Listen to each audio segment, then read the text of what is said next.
Hey y'all, it's your favorite co-host for the book world, The Great Escape. I'm CJ Peterson, and my co-host that way is Mr. Mike Clifton. And you're getting the rare view into my living room because I still have two sprained ankles. So you get to see what my living room still looks like. I have my friends, Baby Yoda, Dobby's here. I have a monkey over here. And yeah, it's fun. So how are you, Mr. Mike? Oh, that's, doing fine. It's been a busy week so far. Fixing to get busier. Yeah, what's going on? Well, we have graduation. I'm on the school board at Chapel Hill, and today we had the honors breakfast for the honors graduates. Tomorrow Oh, we have a fun. board meeting, and Friday we have high school graduation. So, Fun. it is. It's a culmination of course, high school graduation is always quite an accomplishment for all the graduates. Mhm. And new lives. Many of them are going off to college, others to trade schools, others are going straight to the workforce. So, Awesome. yep, It's kind of wild watching them all grow up. I know I've been was a youth leader for 18 years, and watching them go to woes, and some of them I'm still in contact with, has just been kind of a little bit of a wild ride. it's when I back in the day when I graduated from high school, I had 1,000 in my class and in my graduating class, and you could walk the hallways for all 4 years and many times not come across the same person twice. But at Wow. this Chapel Hill, which is a 3A school, we got about 350 in high school, and uh, was there 38 years as a teacher, coach, and administrator, and got to see thousands of kids come through. But I got to know them pretty well, as which was quite a blessing. And many of them are now successful. In fact, CJ, I knew it was time to retire when the students I first had children whose children I now had as students. I thought Oh my that's gosh. yes. So it was time to retire. Definitely. That would do it. Be Yeah. like, "Okay, I have no time to go." Yeah. I had your grandparents. Did you remember that? Yeah. Yeah, no, no, it's time to go now. Yeah. Yeah. Well, today is one of if it's one of yours, it's one of my favorite days. It's book review day. We haven't had one for a few months, mainly because we've had other issues come up, and instead of taking away from the other topics, we take away from book reviews. But I still do them on my um, website under the Shelf Life blog. I still do those regularly, and I do them for Lone Star Literary Life as well. So you can always catch them there. Yep. So, what book are you going to do today? So my book today, I don't know if you can see this, is that, yeah. So it is The Detail by author Dana Wayne. Okay. And it is she writes in the romance genre. In this particular case, The Detail is kind of a cop uh, drama slash romance story. She's got the elements of thriller in there. Of course, it does have a very strong romance theme that runs through it. And That's that'll be the because book that's I'm her doing thing. today. Yep. She's romance genre. Yeah. Yep, we had her on for that in February, around February 14th-ish. I think it was the 8th or Yep. something like that, 8th or 9th. Yep. So yeah. And she's a very gifted author. hmm Very good. So what's this particular book about? You just mentioned kind of. So again, the detail, as you can see from the book cover, it's about a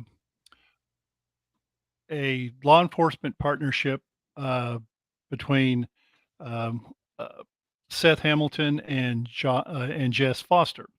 They are partners that work for law enforcement, and they work together on cases. And the case that sort of brings them together for their relationship is when they are sent to transport a particularly uh, loathsome individual called Jack Walls, who is a violent man who has murdered people, and he takes a special thrill in beating up and murdering women. And his character, Jack Walls, you can say or describe it as sort of a throwback to back when women were possessions, men were the lords of the castle, so to speak. And he he has very little regard for women in general, Mhm. and he especially doesn't like women who stand up to him. And when you combine that with a very violent, psychopathic uh, uh, personality, uh, it's not a good combination. And he murders people, lets his temper get out of control. So they are, Seth and Jess are sent to transport him to where he'll be standing trial. Mhm. And but Which I'll unknown, bet he loved that because she oh would yeah, be transporting him and be in charge right. of him. And he starts in on her right from the beginning, calling her all sorts of names, which we won't mention here. But uh, he's uh, he's very graphic in details that he calls her and would do to her, that sort of thing. Unbeknownst to Seth Hamilton, Jess's partner, uh, Walls has some friends that he has contacted who are going to intercept, uh, you know, Seth and Jess, who are transporting him to a different jail to free him, like a jailbreak, so to speak. Mhm. Only in this case, it's going to be in transit. It's not Mhm. going to be from the jail. It's going to be in transit, and they are successful in that. And it leaves Jess, the main character, sort of well, it's leaves her. She gets beat up pretty bad, and she ends up uh, basically tossed outside of the road in a wreck, and you have a flood that she has to survive anyway. Wow. She circles. They manage to find her. Meantime, Seth, and I don't want to give away the whole story here because it is very good. Mhm. Seth's very concerned with her, and through all of this stress of transporting Walls, who has threatened revenge against particularly Seth. I mean, not Seth, Jess. Mhm. Um, it draws them closer together in ways they didn't think possible. They'd known each other, they'd been working together for a while, and they kind of sort of had an attraction toward each other. Mhm. Uh, but especially on Jess's behalf, they're both 30 somethings. She's a little reluctant because I guess relationships just don't work out with her for Mhm. her. And so they kind of keep each other at arm's length, even though there is an attraction between the two partners and has been since they started working together. But because of what happened with Walls, his escape, and once he escapes, of course, he plots his revenge against Her. her, not Seth. He's a man, but against Jess. Mhm. And he plots a normal person uh, who would have escaped, probably going to jail and probably the needle, certain death, death row, that sort of thing, would have hid and gone off to Mexico or to a place that has no extradition, but not Walls, because he's so angry with a woman that has crossed him or showed him up that he's plotting his revenge. And Mm. kind of uses the same cast of characters that help, intercept him on transit and allow him to escape. So anyway, the not to I'm not don't want to give the whole story I was away gonna say, other might than wanna slow down a little. yeah, other than to say that the circumstances of what had happened Mhm. drew the two together in ways they didn't really think they could have. And what I liked about the way Dana Wayne writes Mhm. is I think this is her first foray into sort of the detective police kind of drama, if you want to call it that. Mhm. But I found her story to be very believable in terms of what actual law enforcement personnel would do, and and it's not stuff she just snatched out of the air and just threw together. It actually follows a logical sequence of events that I think any typical law enforcement person would do. And the other thing I liked about it was, and she told me when I talked to her about it, I don't know that she's ever written a novel like this, is terms of Um, I don't know if thriller's the correct description, Mhm. but Suspense, thriller, yes, yeah, action, all some that. right. And I thought she was like, if you read her book, which I highly recommend, it's like she'd been writing it all along. She didn't miss a lick, she didn't miss a beat, and the story flowed logically from beginning to end. Uh, Mhm. the ending was fantastic. I thought she did a great job. You know, you with every good book, you have a climax at the end. You know, where you're building up to, the big ending, and any twists or turns that the novel might have had, is usually revealed at that time. And then, of course, what do you have with the romance novels? Uh, you always have a Mhm. happy ending. Yeah. And anyway, she did a fantastic job. If you like detective novels in terms of the suspense and the thriller aspect, Mhm. particularly if you like romance as well, you will enjoy this book, and it will definitely keep your attention from first page to last. Awesome. So that's The Detail by Dana Wayne. That's right. Awesome. Well, mine that I'm bringing today is called Death's Intern. Can you see the cover? By Yes. DC Gomez. And DC is a unique writer. She has a lot of humor in her writing. There's a lot of action, there's a lot of other stuff going on, but there's a lot of humor that's kind of like just slightly under everything. Um, from Texas Sisters Press, we do an anthology each year, and she's been in both years. And her stories literally crack me up. So, Death's Intern is the first book in a series, and it's a unique perspective. It's a unique kind of it's an interesting thought process.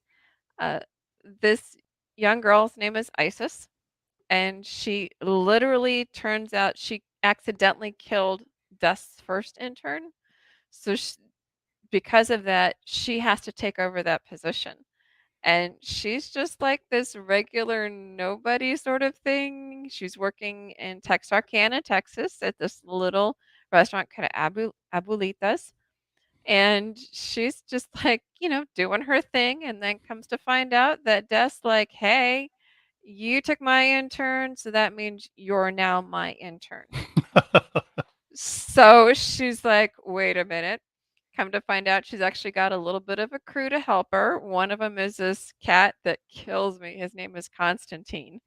And I actually have one of her T-shirts that says, "I survived the apocalypse in Texarkana," with a picture of a cat on it. She has these really cute T-shirts that go with it. But um, this intern diary series is what it's from. It's really good, and she's just a phenomenal writer. It's hysterically funny, but it's kind of like you don't know who to trust because there's this underlying group of supernaturals. And in this case, it's a coven of witches that have kind of Hmm. gone over the wrong side and over the top. And so she's trying to stop them from taking people literally. They're I'm not going to tell you what they're trying to do, but they're trying to do something and she's trying to stop them.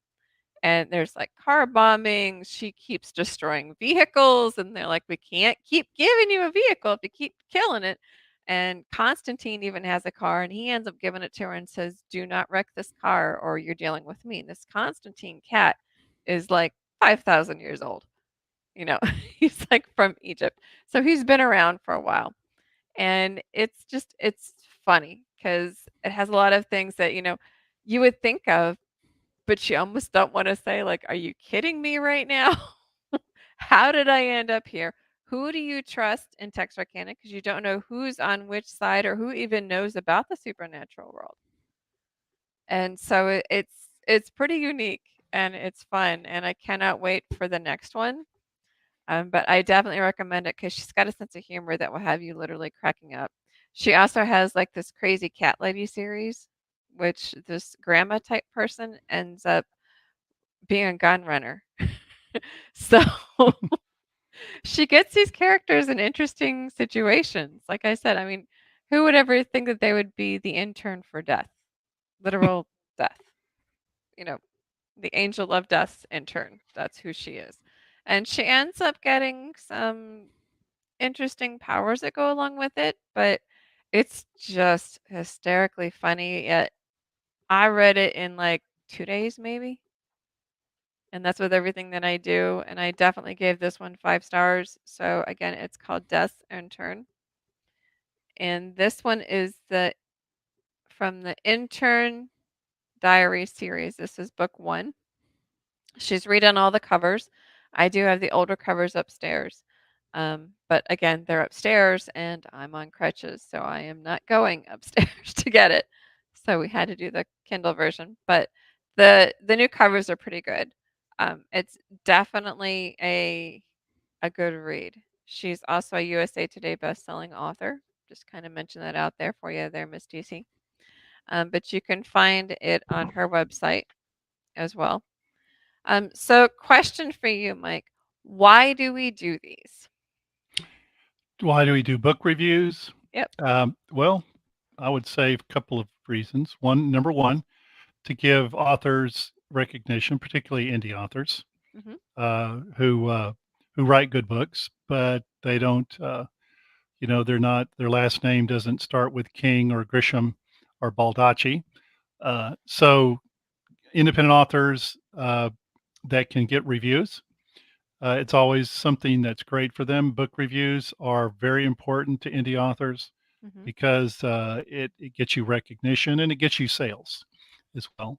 And two, for people who watch Book World or who are avid readers, Mhm. there are lots of books out there that you may not be aware of, including the ones that we review that you might like to read.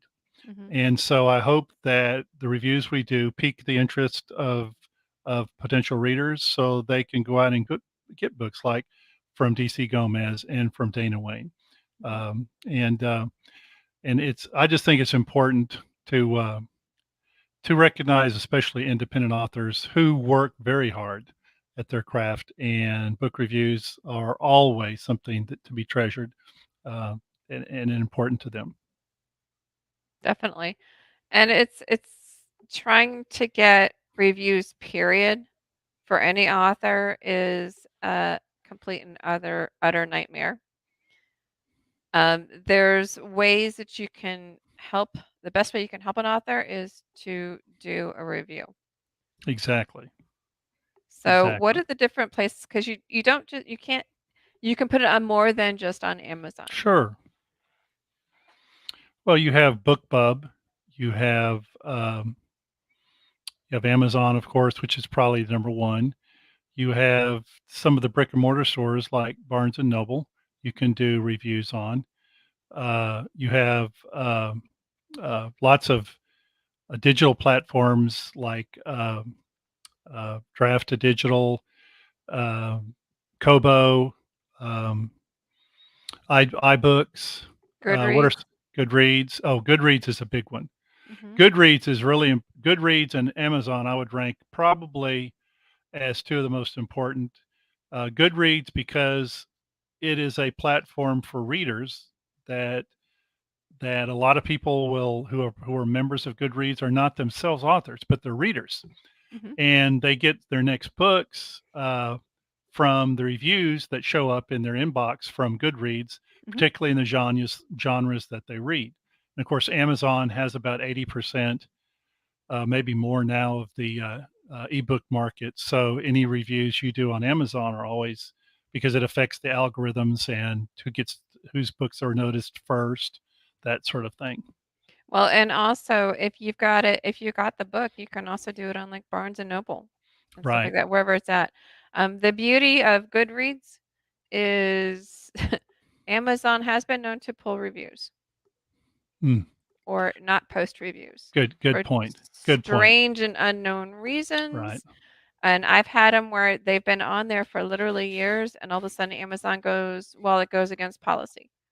How does it go against policy if it's been there for years? Or you put it up and they won't allow it to go through. And it's like, well, what's wrong with it? Because there's nothing wrong with the review. Yeah. It just I put a picture up that yes, I have this book and yes, I did read the book and you can tell by the review that I read the book. And it's sometimes it's painful to deal with Amazon. But you can still do your best to get it up there, or you can simply go to Goodreads. You can go to Barnes and Noble. You can go to, wherever the book itself is listed. And the best way to find those is to actually go to the author's website. I noticed on Dana Wayne's when I was putting her stuff up that the details actually right up front, so you can't miss that. But the links tend to go below there. I know mine are on my series page. Yours are on whichever series that they're on. And Well, so the best way to do it is to just kind of go to those particular links and just click on it and put the review on it and let it go, and you will help an author yeah, immensely.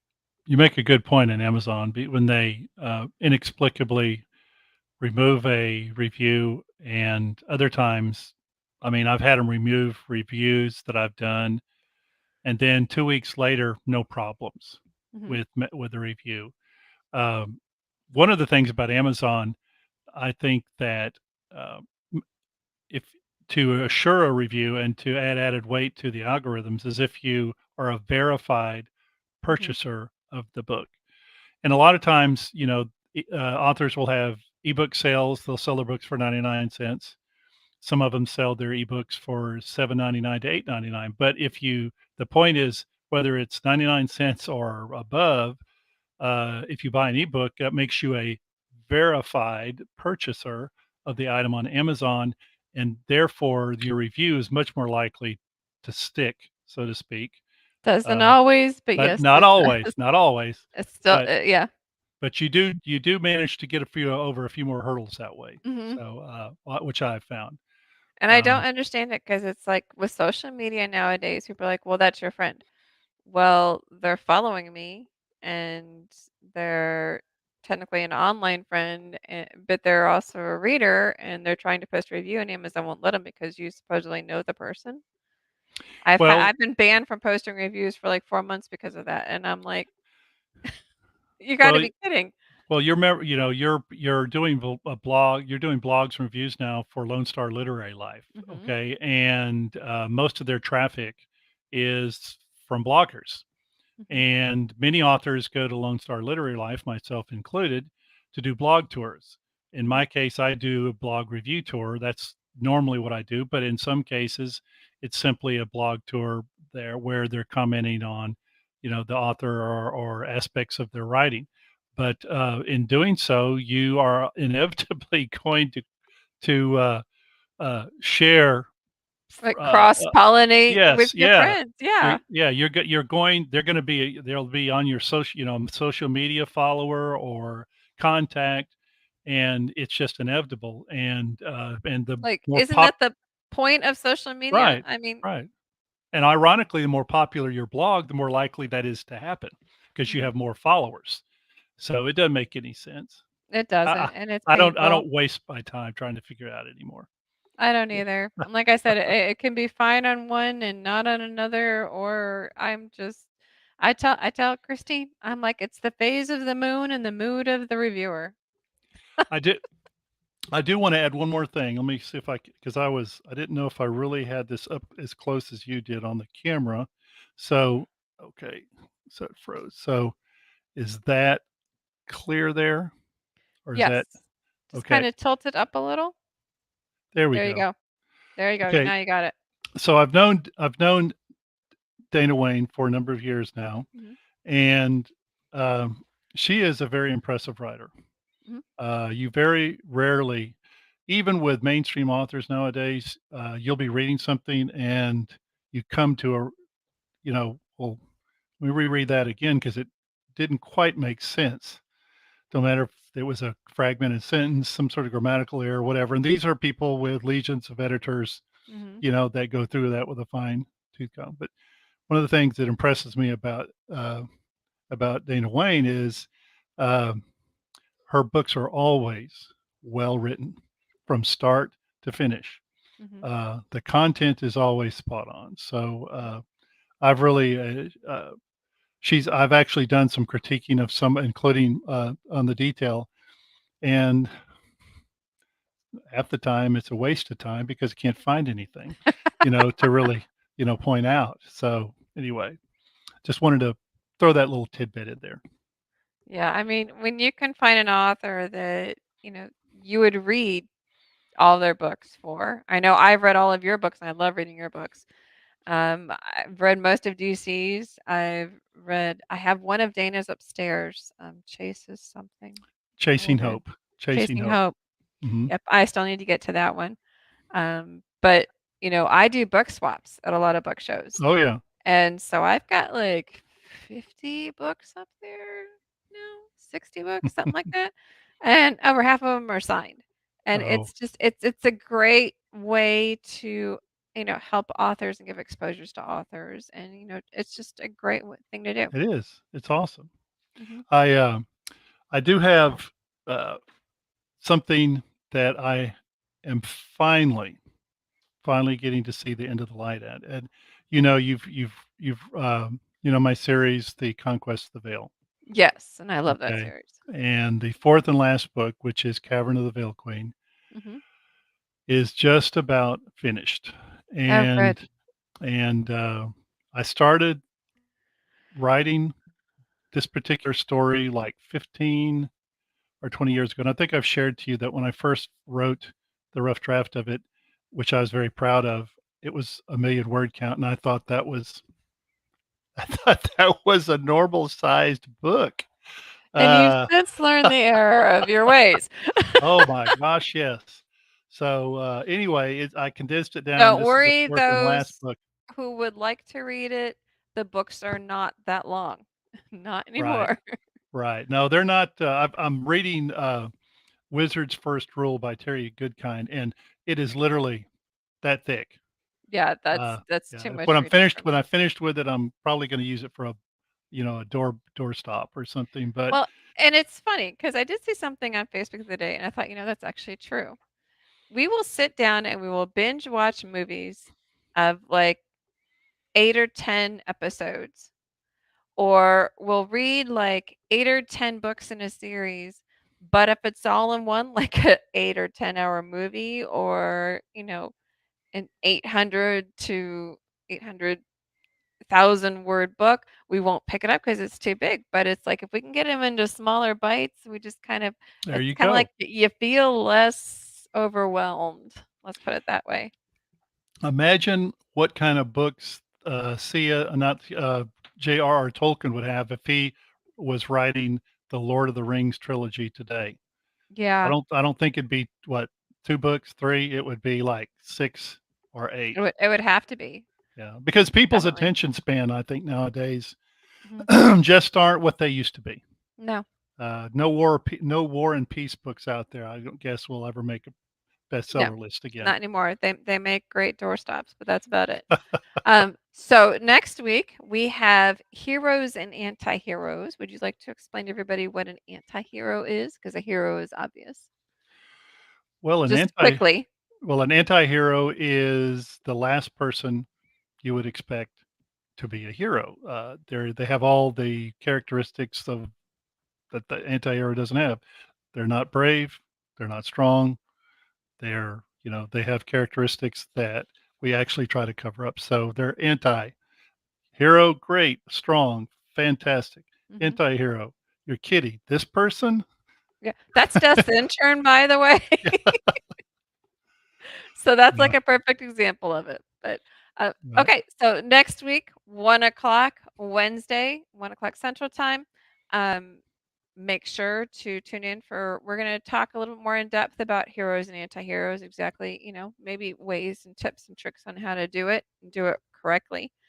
In the meantime, I have actually reached celebration time. Woo! I reached over 100 on my YouTube channel. So thank you very Oh, much for yeah. those who are following. And also, June is my birthday month. I celebrate the entire month of June. So, for those who have not subscribed to my YouTube channel, please subscribe to it and then take a screenshot of it and email it to me to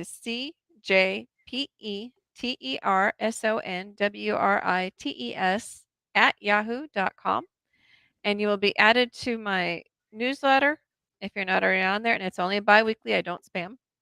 And the other thing, you will be entered in for a $10 Amazon gift card. So easy peasy type stuff.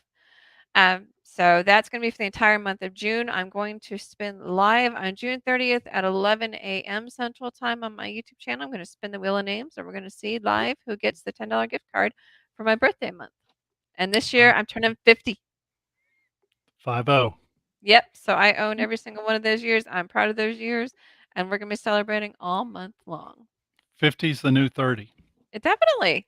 All right, y'all. We'll see you next week at 1 o'clock Central Time, 1 o'clock p.m. Central Time, same place that you saw it today, or head over to our YouTube channels, and we will see you